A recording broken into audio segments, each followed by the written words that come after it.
পর্তুগালের রাজধানী লিসবনে গণপরিবহনে উঠতে গিয়ে বৈষম্যের শিকার হয়েছেন বলে অভিযোগ করেছেন এক বাংলাদেশি মুসলিম নারী। শুধুমাত্র হিজাব ও মুখে মাস্ক পরিহিত থাকার কারণে তাকে বাসে উঠতে বাধা দেন চালক। এ ঘটনায় ভুক্তভোগী নারী পরিবহন সংস্থা ও পুলিশের কাছে লিখিত অভিযোগ দায়ের করেন। 2 মে পর্তুগালের বিভিন্ন গণমাধ্যমে প্রকাশিত সংবাদ থেকে এ তথ্য জানা যায়। ভুক্তভোগী ২৬ বছর বয়সী এক বাংলাদেশি নারী, যিনি প্রায় 6 বছর ধরে পর্তুগালে বসবাস করছেন। প্রতিদিনের মতো সন্তানদের স্কুলে পৌঁছে দিয়ে বাড়ি ফেরার পথে তিনি একটি বাসে উঠতে গেলে এই ঘটনার মুখোমুখি হন।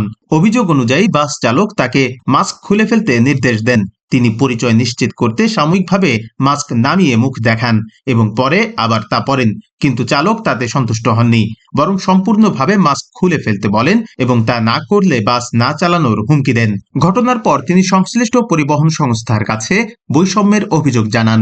সংস্থাটি এক বিবৃতিতে জানিয়েছে, বিষয়টি গুরুত্বের সঙ্গে তদন্ত করা হচ্ছে এবং ঘটনার পূর্ণাঙ্গ সত্য উদ্ঘাটনে প্রয়োজনীয় ব্যবস্থা নেওয়া হবে।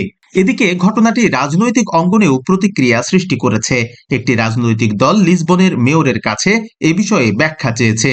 ভুক্তভোগী নারী পুলিশের কাছেও অভিযোগ দায়ের করেন। তবে অভিযোগ রয়েছে, অভিযোগ গ্রহণকারী পুলিশ সদস্য তার বক্তব্য নিয়ে প্রশ্ন তোলেন এবং ইঙ্গিত দেন যে তিনি বোরকা পরেছিলেন, যা জনসমক্ষে নিষিদ্ধ হতে পারে বলে তিনি উল্লেখ করেন।